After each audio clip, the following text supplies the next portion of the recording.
What's your whole name? Phoebe. I can't remember. It must be I don't know. I can't Phoebe remember. Adelaide Taylor. Let's not remember what your nickname is, isn't it? You have a nickname? Yeah. It's hard to remember, isn't it? Hey, who are you? Is that Phoebe? Hi, Phoebes. Oh, on your tiptoes. What you doing, Phoebe? You dig? Look, Phoebe's grooving. Our beloved Rabbi. Rabbi? I wish I had an angel. I can see you, Phoebe. Hi, Mommy. Here, oh, show me your teeth. Oh. How about you, Phoebe? And I watched the mask. What did you do today? Hi, I'm Phoebe. I'm 29 and I am recently diagnosed autistic.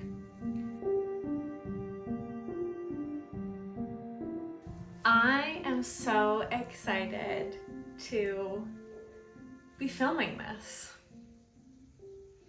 I'm really proud of myself. It feels really weird to be introducing these videos to you because this is something that I have been working on, processing, going through for the last January, February, March, April. It's almost May, 4 or 5 months, really since December. Whatever time, 5, 6 months, something like that. And even longer, which we'll get into at another date, I'm sure. But I've been pulling out the camera for the last 5, 6 months to kind of record how I've been feeling and kind of processing this journey that I've been on. So I was diagnosed back in January, December and January. I was going through my like diagnostic questionnaires, etc. And during that time, I was feeling so incredibly lonely. Being autistic is a very isolating, lonely experience, and going through the diagnostic process was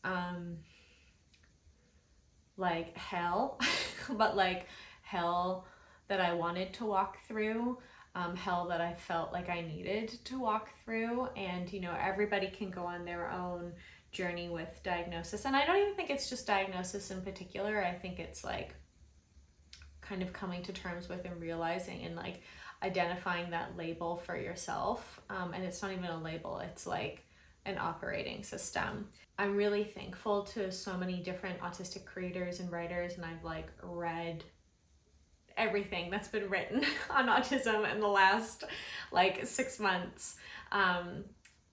You know, autism is definitely one of my special interests now, but I didn't find a lot of stuff that existed of people going through it like in the moment. It was a lot of reflecting, and I would have given anything to have somebody just kind of reflect what I felt like was going on in those moments, because it's an incredibly difficult process to go through, and it's a process that's like just totally crazy making. Like you feel, and I don't like this word, you feel crazy. It feels like every single part of you, every memory you have, in like memories, like things that I didn't even remember happened were like being unlocked. Like it's just like a totally earth-shattering, timeline-altering experience. Every single cell of you is being turned over and examined. And I think it's like a process that has to burn you out. I was very much dealing with, and still am very much dealing with, pretty severe autistic burnout right now.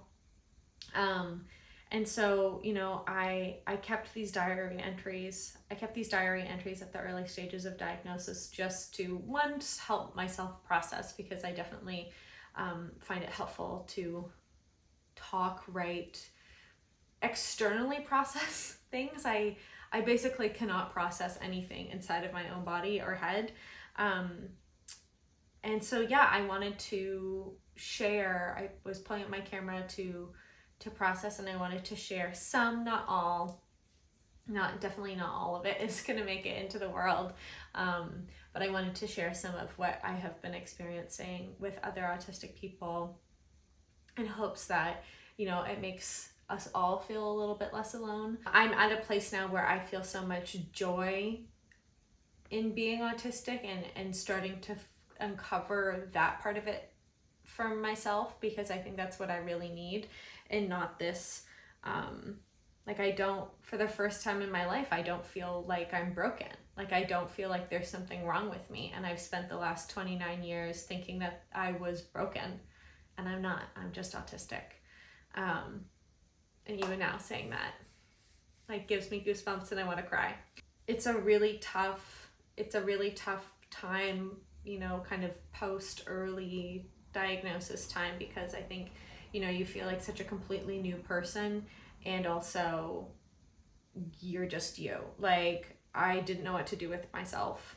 I felt like a new person, but I didn't know how to tell people. And, you know, you're going through your own stuff and you fear other people's reactions. There's just so much going on. This was like end of January, where, you know, I was having a really hard time. This was like January of this year. I just wrapped up Christmas. Christmas was horrible for me. Christmas is horrible for any autistic person, I think. But just like, I think I had like an event every single day. I now only socialize with people like maybe once a week, and was coming off the back of socializing multiple times a day for an entire week. Was not doing well, was not having my needs met by myself or anybody else around me, and mid-diagnostic questionnaire. So, you know, it was a really, really, really horrible time. This was like mid-muck, mid-post-diagnosis, mid really one of the hardest things I've ever done in my life. And yeah, welcome. And I have lots more to come. And I'm happy that you're here, and you know, maybe we can be here together. Yeah, okay, bye. I've really learned a lot in like kind of like the month and like plus since diagnosis. I've been learning a lot, I've been reading a lot. It's kind of all I can think of, it's kind of all I can talk about. It's a lot, and I've also been trying to just keep track of everything. I couldn't even really tell you like when diagnosis was or how I got there. Like, it's just been feeling a little bit like muddy and murky and weird, and I don't like using the word crazy, but I feel crazy. I feel like I have been time traveling. I feel like I feel like I've been reliving my entire life. Oh, I didn't think I was gonna get emotional.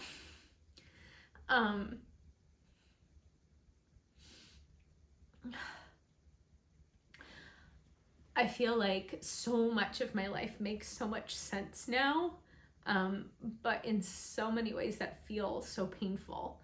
I now know and understand why I was bullied so hard in school. I now know and understand why I have struggled in the past at jobs. I now know and understand how my own brain works. And I think this like kind of time traveling, I guess that we could call it, part of this like time traveling feeling is why it feels so wackadoo is just like the putting together of pieces. And I am having memories of things that I didn't remember, things that have come out of, I feel, seemingly nowhere. And or listening to other women, like the Square Peg podcast has been my favorite. I think I've listened to every single episode. It's so much. Like, I am sitting in meetings and I am monitoring, you know, I'm wondering, what is me? What part of am I masking right now? Is this interaction costing me spoons?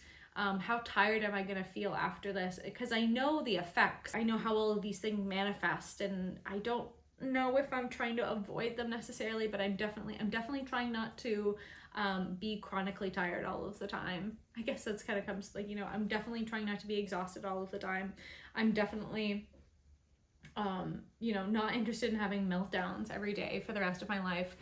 And so figuring these things out's really difficult. Anyway, I don't know if any of that just made sense, but maybe it doesn't need to make sense. And I think that's been a huge thing that I've been wanting, is just to not package things up to make sense for other people. And I think other autistic people will understand that and will understand me and what I'm saying. And I think that's like kind of the only people that I want to be understood by right now is other autistic people. There's so much leading up to diagnosis. Here's where to go and here's where there's support, but there's nothing after. And I feel so much less clear post-diagnosis than I thought I would. I thought I would feel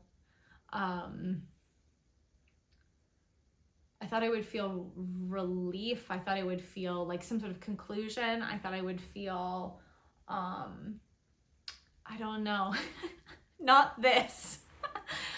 Because right now I'm feeling so much grief. Grief for past selves, but also grief for the idea of who I thought I was going to be. The idea that if I just worked hard enough, if I just, you know, if I wore the right thing, I said the right thing, if I just studied social cues enough, that I would be enough. And I will never be enough according to other people's definitions of human woman. But I am me, and that's good enough, actually. Oh my God, I'm so emotional. I really didn't think I would be so emotional. So yeah, I just wanted to keep this little diary, because I think, you know, post-diagnosis, you're just left with nothing. I kind of felt like I don't know, whatever like the reverse of the like, you know, stages of grief, or what I feel like I've been experiencing. It's like, I think I kind of started in like some version of acceptance or excitement in that I had answers, and I've moved through confusion, and now I've landed in anger right now. And I know those are just like, those stages are just like a hypothesis. And I think maybe those stages are more of a cycle. But yeah, anyway, like I said, I'm in it right now, and it feels really hard. And I'm so tired of people looking at me and saying like they understand, because they don't. The only people that can possibly understand are other autistic people. And I think, you know, the way I am feeling very particularly, other like late diagnosed autistic women, and why you slip through the cracks. I don't have a cute bow for any of this. I just want to be honest, and I just want to talk about it more. So, okay. So I've been I'm a meltdown autism haver, and I have been trying to like track like what things affect what.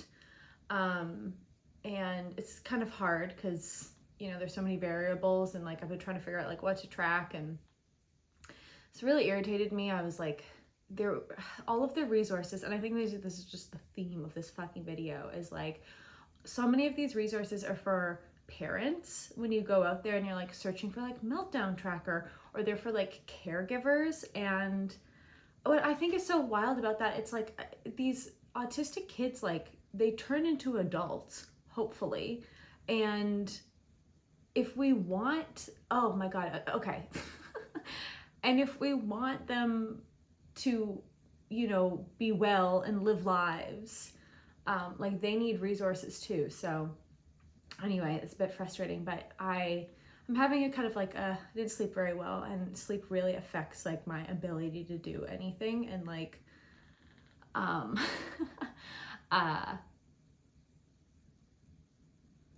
there's that, just my brain, it goes away.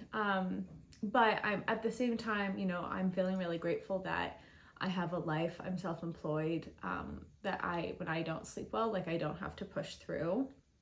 I have to take my dog to the vet today. That's kind of the only thing that really needs to get done. And I think I might just go back to watching. I woke up this morning and just watch the first quarter of Pride and Prejudice because I usually get up in the morning and like do my morning pages and journal for a bit and just try to take it slow. And I was like, no, I don't even have that.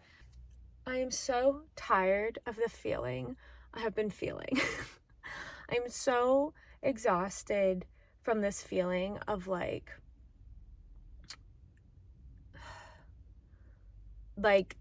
I'm crazy. Like I feel crazy.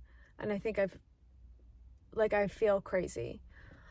I've dubbed like the last hour of the day, hour plus, like after 9:30 I get so depressed about my life.